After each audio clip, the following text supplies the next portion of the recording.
Ce tutoriel va donner quelques notions de base sur la plateforme Moodle. Pour accéder à la plateforme Moodle, vous devez écrire le nom du site de l'école, izmircj.412.tr, en remplaçant www par Moodle. Donc ça fait moodle.izmirsj.412.tr.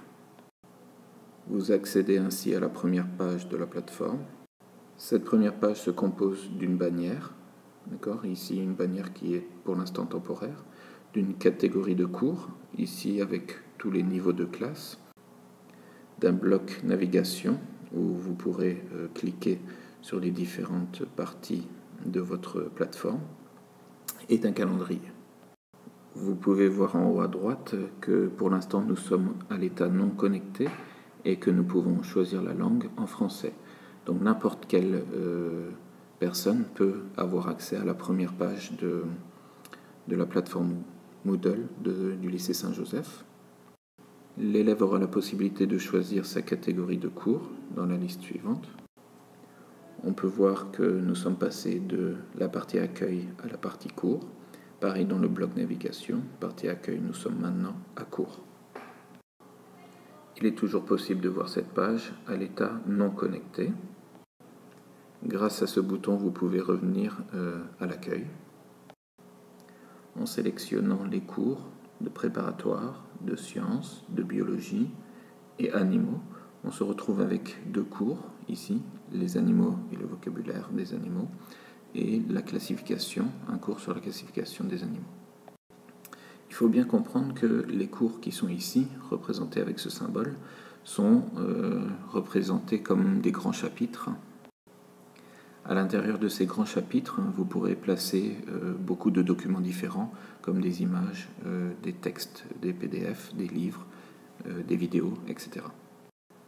Pour se repérer où nous sommes dans la plateforme Moodle, donc il y a deux possibilités. Soit on utilise le bloc navigation, ici cours, préparatoire, français, etc. Ici nous sommes dans biologie, animaux. Donc vous pouvez voir qu'il y a deux cours, animaux et classification. Vous pouvez aussi suivre par cette ligne horizontale, là où on se trouve dans votre plateforme Moodle.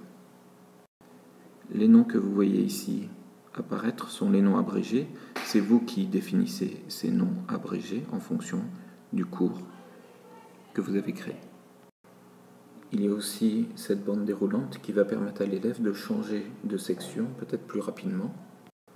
Si nous cliquons maintenant sur la partie connexion pour rentrer dans le système, en fait la plateforme Moodle va demander un mot de passe qui va permettre d'accéder aux cours proposés par le professeur.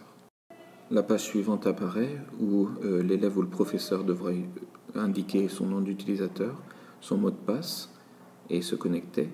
Il est possible pour certains cours de se connecter de façon anonyme, mais les cours accessibles seront définis par le professeur.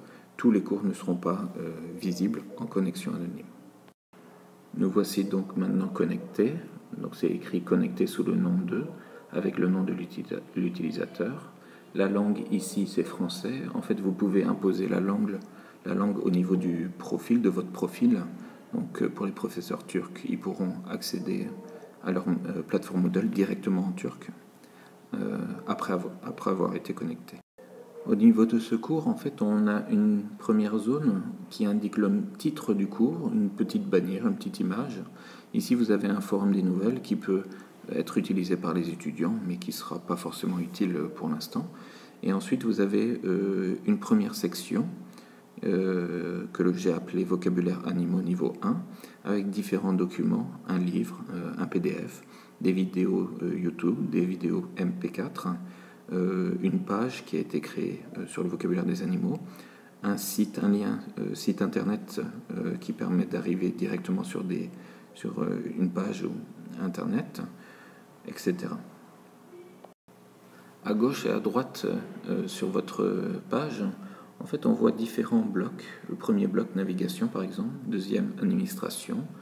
Ici, recherche forum, dernières nouvelles, événements à venir, activités récentes. L'apparition de ces blocs peut être sélectionnée par le professeur lui-même. Et on verra que en fonction de votre activité, les blocs vont apparaître en fonction de leur utilité. Quand vous êtes connecté en tant que professeur, vous avez une partie très importante qui est ici activer le mode édition. La page que vous voyez en ce moment ne peut pas être modifiée. Il faudra d'abord activer le mode édition pour pouvoir ensuite ajouter des documents ou rectifier votre cours. Une chose importante, c'est que les documents que vous avez ici, en fait, ils pourront être visibles ou pas, et sur une certaine date, sur une certaine durée, qui sera choisie par le professeur qui aura déposé les ressources correspondantes. Voilà, c'est la fin de ce premier tutoriel sur les notions de base.